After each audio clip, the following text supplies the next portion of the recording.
आज लघु उद्योग भारत और इंडियन चेम्बर ऑफ कॉमर्स मिलित उद्यम आज जो कार्यक्रम विकसित ओडिशा 2036 एथिरे एमएसएमई रो भूमिका एमएसएमई हूँ भारतर अर्थनीतिर मेरुदंड। एमएसएमई रो विकास हेले भारत जो विकसित ओडिशा स्वप्न पूरण हम। तेणु से दिगरे आज एमएसएमई आम सरकार आज गुरुत्व दौरान एमएसएमई को आपण मैंने जानी भारत वर्षर प्रिय यशस्वी प्रधानमंत्री आज एमएसएमई को संपूर्ण भाव में गुरुत्व दौरान जेहेतु आम देखा एमएसएमई जीडीपी 30% रही आर जदि शिल्प क्षेत्र में उत्पादन देखा 35% रही रप्तानी देखा 45% रही। तेणु विकसित भारत विकसित ओडिशा गठन में एमएसएमई स्वतंत्र भूमिका रही। तेणु आगामी दिन में नुआ जो एंटरप्रेन्योर माने आसवे नुआ युव उद्योगी मैंने आम केमती तैयारी करवा आमर ओडिशार युवक युवती मान थारे थिबा जो तंकर टैलेंट स्किल को आम किपरि भाव में डेवलपमेंट करवा एवं सरकार जो विभिन्न पॉलिसी रही एमएसएमई पॉलिसी रही आपण पीएमईजीपी कथा कहतु पीएमएफएमई कथा कहतु एवं से केमती जोड़ा स्टार्टअप आज आम पाखापाखि 2000 ऊर्ध जोटा कि युव उद्योगी मानक आम ट्रेनिंग दौचु से आम नीड बेस दौचु से आसिस्टेंट दौचु अर्थात आमर जेहेतु संबल होती युवक माने। तेणु केवल पिला पाठ न पढ़ी पाठ पढ़ा डिग्री हासिल करने सहित स्किल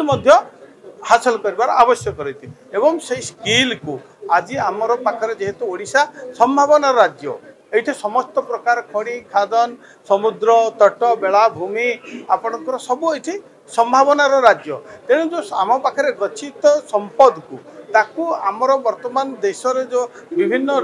आज वर्ल्ड रे जो भली भाव में नुआ टेक्नोलोजी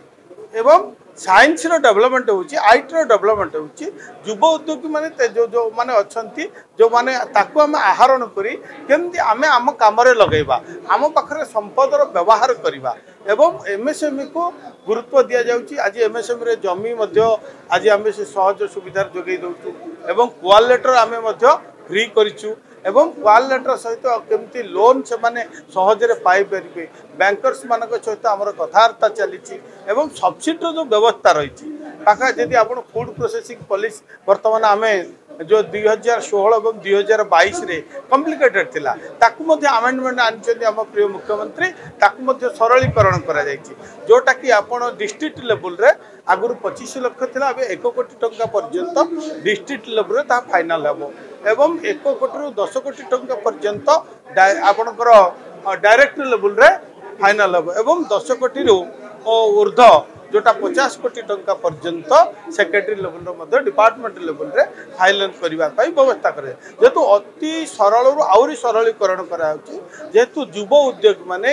एथिरे जोड़ी हेबा पाई आमर युवक माने जेते जोड़ी हेबे युव उद्योगी जेते बाहरिबे देशर आमर राज्यर से भाव में जो उत्पादन वृद्धि पाइब उत्पादन वृद्धि पारे लोकंर अर्थनैतिक स्वच्छल आसो अर्थनीति परिवर्तन आसो एवं ग्रामांचल विकास हम ग्रामांचल विकास हेले आज जो लक्ष्य रही विकसित भारत विकसित ओडिशार स्वप्न साकार हो।